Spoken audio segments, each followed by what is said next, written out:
Hello dear student, स्वागत है आप सभी का किरोशा एकेडमी के इस ऑनलाइन यूट्यूब प्लेटफॉर्म पे। तो अगेन हम नया टॉपिक आपके सामने लेकर आ चुके हैं जो आपके एग्जाम के लिए काफी ज्यादा इंपॉर्टेंट होने वाला है ओबीजी के रिलेटेड, जिसके अंदर हम प्लेसेंटा और फीटल मेम्ब्रेन के बारे में यहाँ पे डिस्कस करेंगे। उसकी एबनॉर्मलिटी के बारे में भी यहाँ पे हम लोग डिस्कस करने वाले हैं। तो आप क्लासेस को डेली अटेम्प्ट कीजिए और इसको ज्यादा से ज्यादा शेयर भी आपको करना है। तो चलिए स्टार्ट करते हैं यहाँ पे हम हमारी एमसीक्यू की इस सीरीज को। तो पहला क्वेश्चन जो है वो आपके सामने आएगा, अभी आपको पढ़ना है और आंसर करना है, हिंदी इंग्लिश दोनों में है। क्वेश्चन यहाँ पे, the following are characteristics of the fetal umbilical cord except. A option है अम्बिलिकल कोड है sensory nerve ending. B option है यहाँ पे umbilical cord transport oxygen and nutrient to the developing fetus. Option number C umbilical cord content 2 artery 1 vein and D umbilical cord is enclosed and protected by Wharton jelly. Answer करिएगा, except पूछा गया है। क्या right answer यहाँ पे आपका रहेगा? Everyone सभी आंसर करिए। क्लास को एक बार आपको जो है वो शेयर भी करना है और साथ में आपको आंसर भी करना है। क्या करेक्ट आंसर यहाँ पे रहेगा? यस, आंसर करिएगा। तो देखिए यहाँ पे बाकी के हम लोग ऑप्शन भी पढ़ लेते हैं, आप लोग आंसर करिएगा और क्लास को शेयर करना है। तो देखिए umbilical cord is enclosed and protected by Wharton jelly. बिल्कुल इसके ऊपर वाटन जेली होती है जो इसकी ब्लड वेसल्स को प्रोटेक्ट करती है। ठीक है, तो ये तो बात बिल्कुल सही है। Umbilical cord content 2 artery and 1 vein, बिल्कुल राइट बात है ये भी। Umbilical cord transport oxygen nutrient to the developing foetus, तो ये भी सही बात है। प्लेसेंटा और फीटस अम्बिलिकस से जुड़ा हुआ जो रहता है उसको हम क्या बोलते हैं? Umbilical cord. ठीक है, तो यहाँ पे ये तीनों बातें सही है। यहाँ पे एक्सेप्ट पूछा गया है कि umbilical cord has a sensory nerve ending, तो ये ए वाली जो बात है एक्सेप्ट है। तो ए वाली जो बात है वो यहाँ पे गलत बताई गई है। तो यहाँ पे करेक्ट आंसर हमारा क्या होगा? A is the correct answer. Clear है? आई होप आपको समझ में आ रहा होगा। यहाँ पे ए जो है वो यहाँ पे सही जवाब होगा।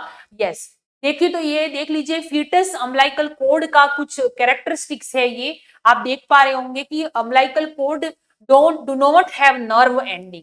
अम्बिलिकल कोड आपकी जो रहती है उसके अंदर नर्व एंडिंग नहीं होता है। ठीक है ना, इसीलिए कट करते हैं तो जैसे कि डिलीवरी हो जाती है बच्चे की, ठीक है ना, बच्चा बेबी जब बाहर आ जाता है उसके बाद में कोड को कट करते हैं तो किसी भी तरह का कोई पेन नहीं होता है, क्योंकि नर्व होती तो पेन होता, नर्व होती ही नहीं है, इस वजह से यहाँ पे कोई पेन नहीं होता है। No nerve ending are present in the umbilical cord, it is not sensitive to pain. इसलिए यहाँ पे पेन वगैरह नहीं होता, इसीलिए हम कोड को कट करते हैं। There is no pain in a foetus in a maternal. ठीक है, तो ये चीज आप याद रखिएगा। Next, umbilical cord transport oxygen nutrient and developing foetus. ये जो आपकी प्लेसेंटा है अटैच, ये अम्बिलिकल कोड है। फीटस की अम्बिलिकस से ये कनेक्ट होती है और ये ऑक्सीजन और न्यूट्रिएशन का ट्रांसपोर्ट करती है। वेस्ट प्रोडक्ट CO2 वगैरह को भी फीटस से दूर ले जाना या फिर फीटल सर्कुलेशन से बाहर निकालने का भी काम ये करती है। Umbilical cord content 2 artery and 1 when. Umbilical artery जो रहती है, अम्बिलिकल कोड जो होती है उसके अंदर दो तो आर्टरी रहती है और एक क्या रहती है? वेन रहती है। तो 2 umbilical artery carry deoxygenated blood. पिछली क्लास में बता चुकी हूं मैं, आर्टरी में, अम्बिलिकल आर्टरी में डीऑक्सीजनेटेड ब्लड होता है, अम्बिलिकल वेन जो होती है उसके अंदर ऑक्सीजनेटेड ब्लड होता है। क्लियर है? तो ये चीज आप लोग ध्यान रखिएगा। Next, umbilical cord is enclosed and protected by Wharton jelly. Jelly देख पा रहे होंगे आप, इस तरीके से राउंड राउंड राउंड जेली रहती है और ये जो जेली रहती है वाटन जेली सॉफ्ट जिलेटिनियस सब्सटेंस होता है और ये सब्सटेंस जो होता है वो ब्लड वेसल्स को प्रोटेक्ट करने का काम यहाँ पर करता है। क्लियर? तो ये चीज याद रखिएगा। नेक्स्ट यहाँ पे बात करेंगे हम लोग कि Wharton jelly is found in the heart, umbilical cord, lung या फिर स्टोमक। वाटन जेली कहां पर पाई जाती है? अभी मैंने बताया कि ये ब्लड वेसल्स को प्रोटेक्ट करने का काम करती है, जिलेटिनियस सब्सटेंस होता है। तो ये कहां पर होती है? आंसर करिएगा। Yes, very good. तो ये कहां पर होती है आपको पता है? अम्बिलिकल कोड के ऊपर होती है, हार्ट, लंग्स और स्टोमक पे नहीं होती। अम्बिलिकल कोड जो होती है वहां पर वाटन जेली पाई जाती है। देख पा रहे होंगे, Wharton jelly is found in umbilical cord. आपको इमेज में इसलिए बता रहे हैं ताकि आप गलत ना करो और भूलो नहीं इस चीज को।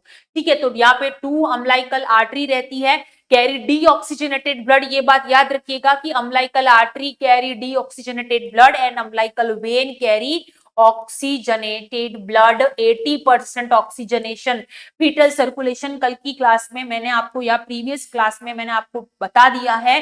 जिनको भी नहीं पढ़ा है, पहले नहीं पढ़ा, जाके पढ़ लीजिएगा, बहुत इजी लैंग्वेज में आपको यहाँ पे बताया गया है। और सॉफ्ट जिलेटिनस सब्सटेंस आप देख पा रहे होंगे, देख लीजिए, प्लेसेंटा है, प्लेसेंटा से कनेक्टेड होती है अम्बिलिकल कॉर्ड, और बच्चे और प्लेसेंटा के बीच में जो है वो एक कनेक्शन का काम करती है।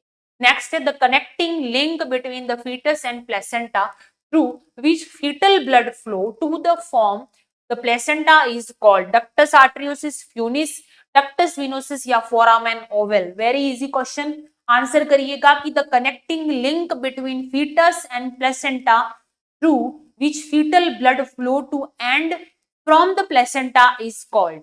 आंसर करिएगा, क्या राइट आंसर रहेगा? हिंदी में भी अवेलेबल है, तो उसको हम क्या बोलते हैं? दैट इज अम्बिलिकल कॉर्ड, और अम्बिलिकल कॉर्ड का दूसरा नाम क्या होता है? फ्यूनिस।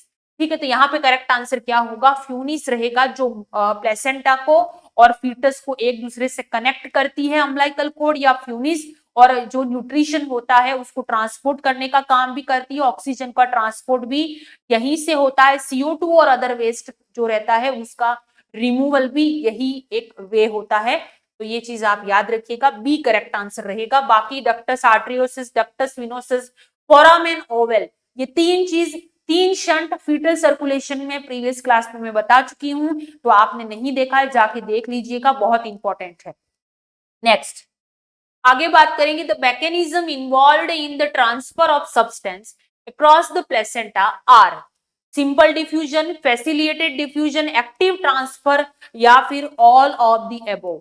आंसर करिएगा, क्या राइट आंसर यहाँ पे रहने वाला है आपका कि the mechanism involved in transfer of substance across the placenta, यानी कि प्लेसेंटा, आपको इतना तो पता है कि प्लेसेंटा के through oxygen, nutrition, water transport होता है, ठीक है, और CO2 और अदर वेस्ट जो होता है वो रिमूव होता है, वो भी अम्बिलिकल कॉर्ड के थ्रू, प्लेसेंटा के थ्रू ही होता है।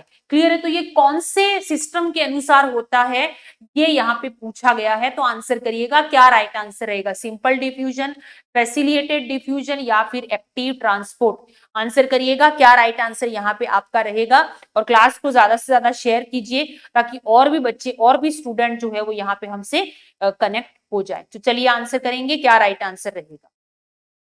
यस एवरीवन, तो देखिए आपके ऑक्सीजन, CO2, वाटर, ये सारी जो चीजें रहती हैं वो सिंपल डिफ्यूजन से ट्रांसफर होती है। मैं आपको बता दूं, ऑक्सीजन हो गया, वाटर हो गया, और दूसरे जो न्यूट्रिएंट होते हैं वो किससे ट्रांसफर होते हैं? सिंपल डिफ्यूजन से ट्रांसफर होते हैं। दूसरी चीज, फैसिलिटेटेड जो डिफ्यूजन होता है उससे जितने भी विटामिन्स होते हैं, अमीनो एसिड, ये ट्रांसफर होते हैं, फैसिलिटेटेड डिफ्यूजन से ट्रांसफर होते हैं। नेक्स्ट, आपके जो एक्टिव ट्रांसपोर्ट होता है उसके थ्रू जो भी अदर जो भी कंटेंट होता है, जो कंसेंट्रेशन होता है, आयंस वगैरह होते हैं, वो आपके एक्टिव ट्रांसपोर्ट से ट्रांसफर होते हैं। उसके अलावा यहाँ पे एक्सोसाइटोसिस, एंडोसाइटोसिस वगैरह रिएक्शन भी यहाँ पे चलती है। इस तरह से बच्चे के अंदर प्रॉपर न्यूट्रिशन सारा जाता है, यानी कि ये तीनों चीजें यूज होती है।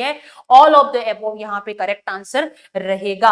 क्लियर है? तो ये चीज याद रखिएगा, उपरोक्त सभी यहाँ पे सही आंसर। नेक्स्ट है, the function of placenta are all of the following except. Placenta का फंक्शन कौन सा है, एक को छोड़ के? तो प्लेसेंटा आपको पता है कि प्लेसेंटा है तो बेबी ग्रोथ करेगा, प्लेसेंटा है तो बच्चे को न्यूट्रिशन जाएगा, प्लेसेंटा है तो बच्चे के पास ऑक्सीजन पहुंचेगी। और प्लेसेंटा किससे कनेक्ट होती है?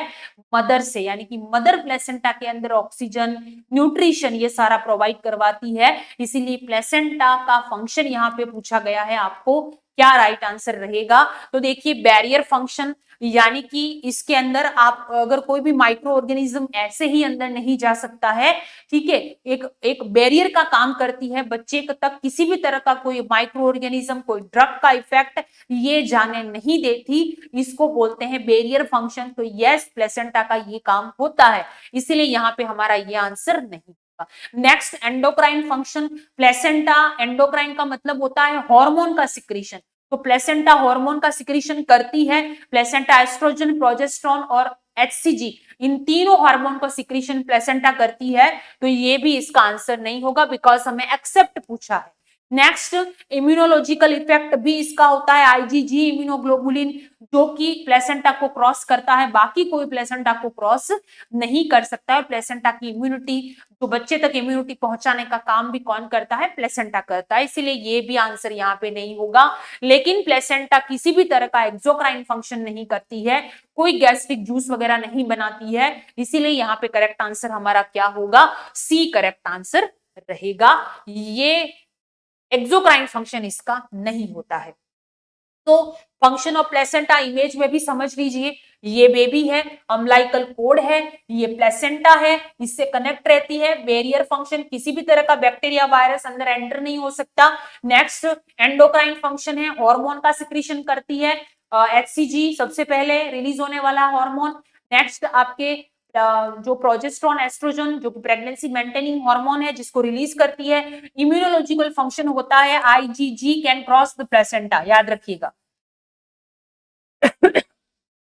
जो IgG इम्यूनोग्लोबुलिन होता है, ये प्लेसेंटा को क्रॉस करता है, न्यूट्रिशन का ट्रांसपोर्ट करती है, ऑक्सीजन का, वाटर का ट्रांसपोर्ट करता है, ठीक है, न्यूट्रिशन का, बाकी CO2 वेस्ट होता है तो उसको रिमूव करता है, तो ये प्लेसेंटा के फंक्शन होते हैं। नेक्स्ट है the presence of abnormal blood vessel in the umbilical code suggest the baby is likely have respiratory distress syndrome, congenital defect of palsy या इरिथ्रोब्लास्टोसिस फेटालिस। आंसर करिएगा, क्या राइट आंसर यहाँ पे रहेगा कि अगर अम्लाइकल कोड, ठीक है, अम्लाइकल कोड जैसे ही बच्चे की डिलीवरी हुई उसके बाद में आपको पता चला कि बेबी की अम्लाइकल कोड में या तो सिंगल अम्लाइकल आर्टरी है, एक ही आर्टरी है, ठीक है ना, या फिर कोई एबनॉर्मलिटी है ब्लड वेसल्स के अंदर, ठीक है, तो क्या आगे जाके क्या इसके अंदर डिजीज होने के चांसेस हो सकते हैं, या फिर बच्चे के अंदर क्या डिजीज हो सकती है, ये यहाँ पे पूछा गया है। तो आंसर करिएगा, क्या राइट आंसर यहाँ पे रहने वाला है।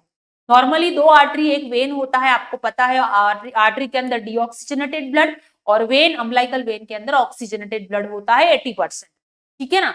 तो देखिए यहाँ पे रेस्पिरेटरी डिस्ट्रेस सिंड्रोम नहीं, अगर यहाँ पे प्री मैच्योर पूछते, अगर प्री मैच्योर बेबी होता है तो इसमें लंग्स मैच्योर नहीं होते, जिसकी वजह से रेस्पिरेटरी हमारा पहला फोकस रहता, लेकिन यहाँ पे ऐसा नहीं पूछा गया है, तो ये आंसर नहीं होगा। नेक्स्ट है अब पाल्सी जो होता है वो आपके C6 C7 में अगर कोई इंजरी हो जाती है जिसकी वजह से ऑफ पाल्सी देखने को मिलता है, तो ये भी आंसर यहाँ पे नहीं होगा, पैरालिसिस टाइप। इरिथ्रोब्लास्टोसिस फेटालिस, अगर मदर जो है वो RH नेगेटिव है तो ऐसे बच्चे के अंदर क्या होता है, कभी कभी मैटरनल एंटीबॉडी जो रहती है वो बच्चे को एक तरह का एंटीजन समझती है, जिसकी वजह से क्या होता है, इसके अंदर बिलिरुबिन का लेवल बढ़ जाता है, हाइपर बिलिरुबिनेमिया देखने को मिलता है। इसीलिए आपने देखा होगा कि जो भी मदर RH नेगेटिव है उस बच्चे को भी बिलिरुबिन होने के चांसेस ज्यादा रहते हैं। क्यों? क्योंकि ये बिलिरुबिन आपको पता है कि चेंज होता है, अनकॉन्जुगेटेड बिलिरुबिन कॉन्जुगेटेड में चेंज होता है, जो कि इरिथ्रोब्लास्टोसिस फेटालिस में नहीं हो पाता है, एबनॉर्मल RBC बन जाती है, जिसकी वजह से क्या होता है, इसके अंदर बच्चे के अंदर बिलिरुबिन का लेवल बढ़ता है और ये बॉडी से बाहर नहीं जा पाता है, जिसकी वजह से बिलिरुबिन का लेवल बढ़ता है और आगे जाके इसको न्यूरोलॉजिकल सिम्टम भी आते हैं, जिसको हम कर्निक ट्रस बोलते हैं, ठीक है ना। तो यहाँ पे ये चीज भी नहीं होगी। लेकिन अगर सिंगल अम्लाइकल आर्टरी है या अम्लाइकल वेसल्स में कोई डिफॉल्ट है या एबनॉर्मलिटी है, तो आगे जाके कंजेनिटल एनोमलीज देखने को हमें मिल सकती है ऐसे बच्चे के अंदर। तो अर्ली अगर पता चल जाए तो इसका प्रॉपर तरीके से मैनेजमेंट हम कर सकते हैं। तो यहाँ पे करेक्ट आंसर क्या होगा, बी, कंजेनिटल डिफेक्ट देखने को मिल सकता है, कोई क्रोमोसोमल एबनॉर्मलिटी हो गई या फिर कोई हार्ट की एनोमलीज हो गई, ट्राइसोमी 18 हो गया, ये सारी चीजें जो है हमें देखने को यहाँ पर मिल सकती है। नेक्स्ट, आगे बढ़ने से पहले NCL स्टाफ नर्स की प्रिपरेशन कर रहे हो, कोर्स एंड 20 टेस्ट अवेलेबल है, मॉक टेस्ट NCL की पैटर्न पे बनाए हुए अवेलेबल है किरोशा एकेडमी की ऐप पर, तो जाइए और टेस्ट देना शुरू कर दीजिए। और हाँ, हमने आपकी तैयारी, आपकी प्लानिंग क्या रहेगी, आपकी 60 डेज अप्रोक्स आपका एग्जाम की डेट आ जानी चाहिए और आ जाएगी, तो किस तरीके से आप अपने आप को नेक्स्ट 60 डेज के लिए प्रिपेयर कर सकते हैं। देखिए, स्मार्ट स्टडी करेंगे तभी आपका सिलेक्शन पॉसिबल होगा, वरना आज इधर से पढ़ लिया कल उधर से पढ़ लिया, ऐसे कभी सिलेक्शन नहीं होता है। क्लियर? और every 6 PM every day classes होती हैं, लाइव क्लास हो रही है, उसको अटेम्प्ट जरूर कीजिएगा, और प्रीवियस क्लासेस जिसने नहीं देखी जाके एक बार जरूर देखना। नेक्स्ट, आगे बढ़ते हैं अगले MCQ की तरफ। A condition in which the placenta is directly attached to the myometrium is called. Placenta battledore, placenta previa, placenta accreta, placenta velamentous. Answer करिएगा क्या राइट आंसर यहां पे रहेगा, what is the correct answer. तो placenta आपको पता है trophoblast से इनिशियली जो जायगोट बनता है, ठीक है, जायगोट से ब्लास्टोसिस्ट बनता है, ब्लास्टोसिस्ट का जो आउटर लेयर होती है उससे बनता है ट्रोफोब्लास्ट, और यही ट्रोफोब्लास्ट आगे जाके क्या बनाता है, प्लेसेंटा का निर्माण करता है, प्लेसेंटा को फॉर्म करता है। और प्लेसेंटा जो रहती है वो इन्वेड होती है यूट्रस के अंदर। तो यूट्रस की जो डेसिडुआ बेसालिस लेयर जो होती है, ठीक है ना, डेसिडुआ बेसालिस जो लेयर होती है, एंडोमेट्रियम की लेयर जो होती है, उसकी डेसिडुआ बेसालिस के अंदर इन्वेड होती है, वहां पे फिक्स हो जाती है, यानी कि फिर वहीं से वो न्यूट्रिशन वगैरह प्रोवाइड करती है बच्चे को। क्लियर है। लेकिन यहाँ पे क्या हो रहा है कि प्लेसेंटा जो है वो अटैच हो गई है मायोमेट्रियम से। जनरली कहां पे होनी चाहिए, एंडोमेट्रियम, लेकिन ये क्या है, एबनॉर्मलिटी। ठीक है, तो इसके तीन टाइप होते हैं। पहला होता है प्लेसेंटा एक्रीटा। मैं यहाँ पे बताना चाहती हूँ आपको कि तीन टाइप होते हैं। पहला इन्वेड एबनॉर्मलिटी के, तो पहला यहाँ पे होता है प्लेसेंटा एक्रीटा, दूसरा होता है प्लेसेंटा इंक्रीटा, तीसरा होता है प्लेसेंटा परक्रीटा। प्लीज, ठीक है,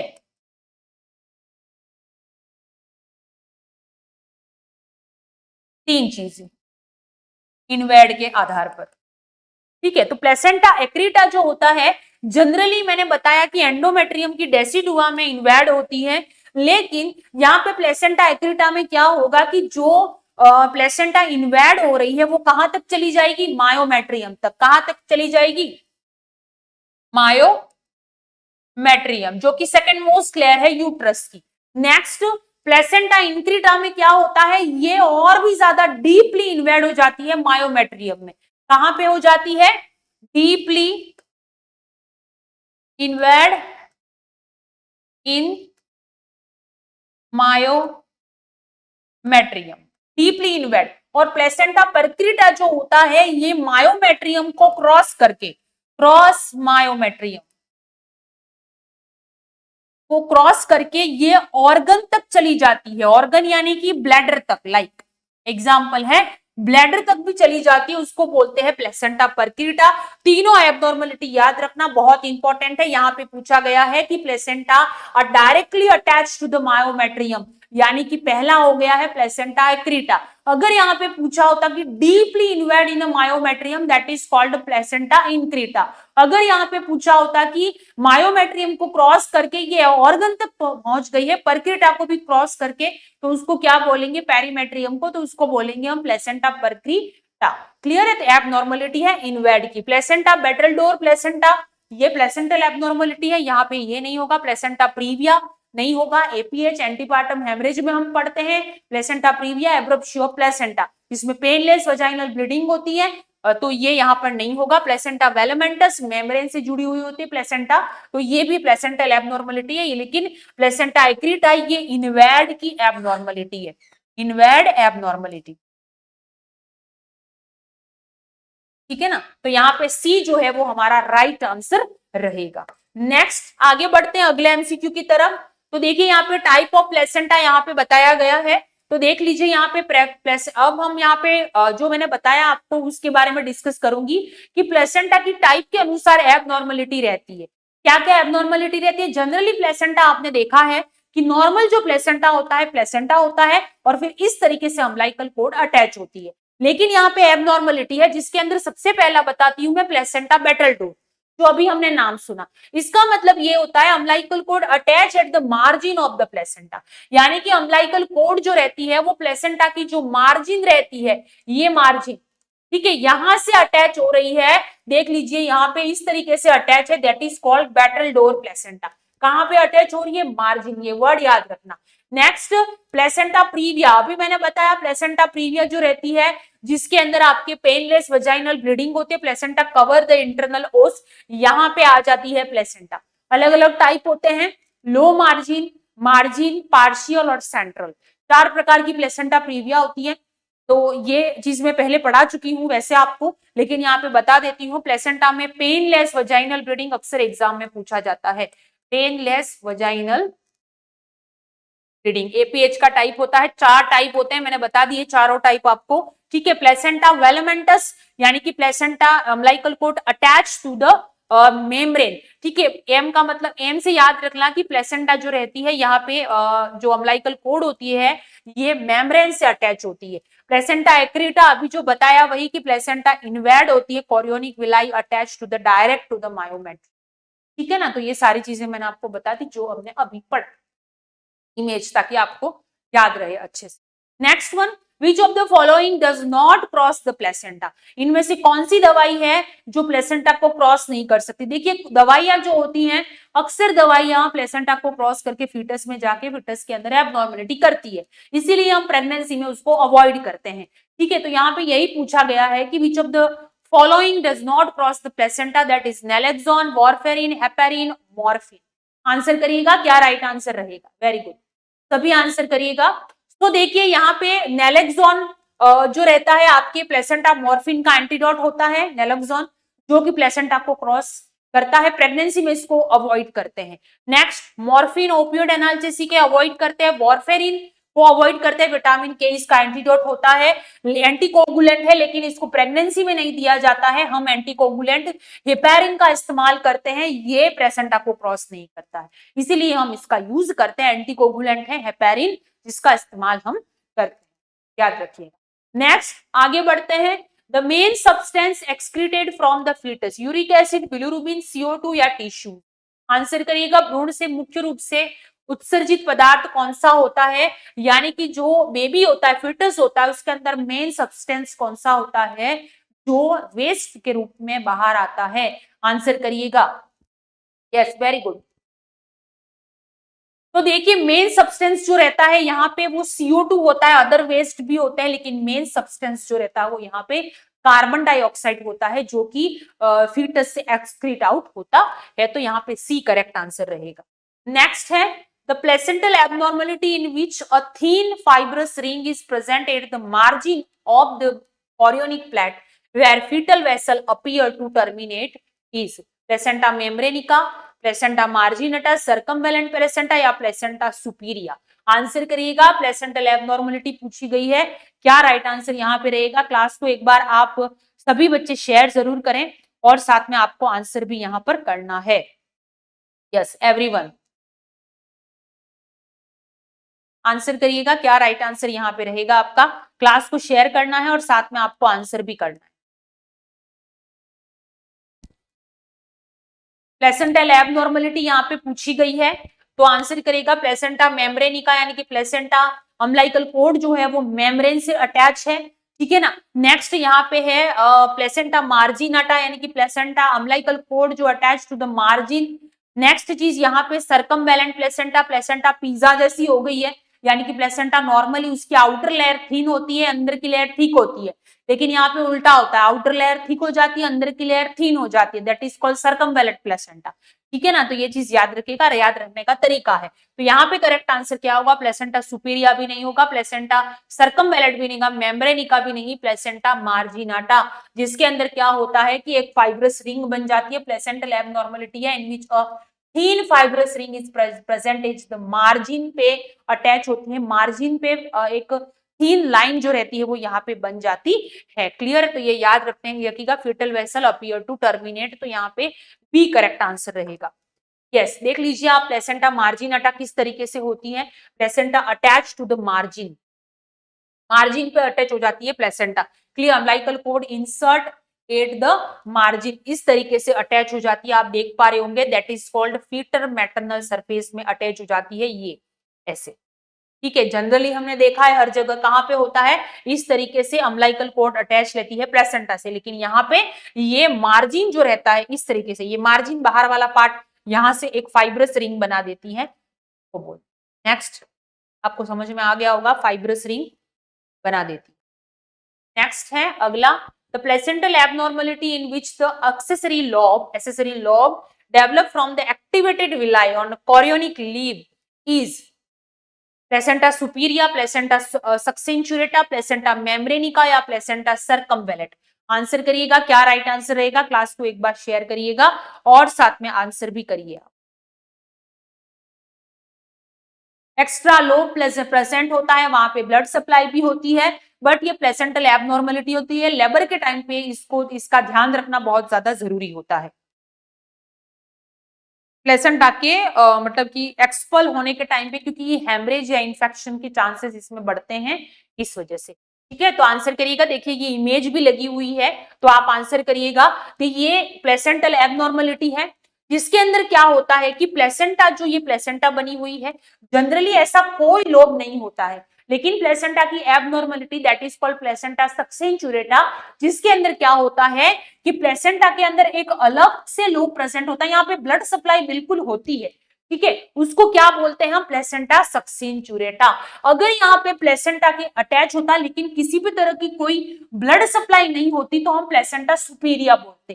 प्लेसेंटा मेम्ब्रेनिका यानी कि प्लेसेंटा मेम्ब्रेन से कनेक्टेड है, सर्कमवेलेंटा बाहर से थिक है, अंदर से थीन हो गई है, दैट इज कॉल्ड सर्कमवेलेंट प्लेसेंटा। तो यहाँ पे करेक्ट आंसर क्या हुआ, एक लोब एक्स्ट्रा प्रेजेंट रहता है, उसको प्लेसेंटा सक्सेंचुरेटा बोलते हैं, और उसमें ब्लड सप्लाई होती है। अगर वो उस लोब में ब्लड सप्लाई नहीं हो रही है तो उसको बोलेंगे प्लेसेंटा सुपीरिया। क्लियर है? नेक्स्ट आगे बढ़ते हैं। आई होप आपको समझ में आ रहा होगा, तो कमेंट जरूर करें। अगर आपको समझ में आ रहा है, क्लासेस अच्छी लग रही हैं, तो क्लास एंड होने के बाद में कमेंट आपको जरूर करना है। नेक्स्ट है foetus swallow some amount of liquor every day out, none of the above, 400 to 700 ml, 200 ml या 300 ml। आंसर करिएगा, क्या राइट आंसर रहेगा, what is the correct.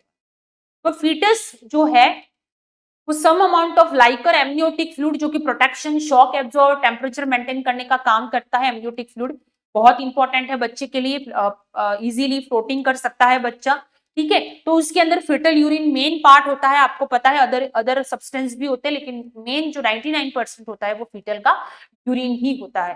Clear है? तो उसको लाइकर को, जो लाइकर होता है उसको बच्चा स्वेलो करता है, ठीक है। तो वो स्वेलो जैसे कि फर्स्ट ट्राइमेस्टर होता है, अर्ली में इतना नहीं करता, सेकंड ट्राइमेस्टर में अप्रोक्स 200, लेकिन फुल टर्म की अगर हम बात करते हैं तो अप्रोक्स, जो कि ग्रोइंग बेबी है, फिटस जैसे ग्रो करेगा ऐसे ऐसे उसकी क्वांटिटी भी बढ़ती है, तो 400 से लगा के 700 ml तक लाइकर को ये जो है वो स्वेलो करता है। अगर ये ऐसा नहीं करेगा, अगर कोई रीनल डिजीज है, कोई और चीज है, तो पॉलीहाइड्रामिनियस हो जाए, ठीक है ना। इसीलिए ये प्रोसेस जो है वो बहुत इंपॉर्टेंट है फीटस की ग्रोथ के लिए और एक्यूरेट एबनॉर्मलिटी के बिना।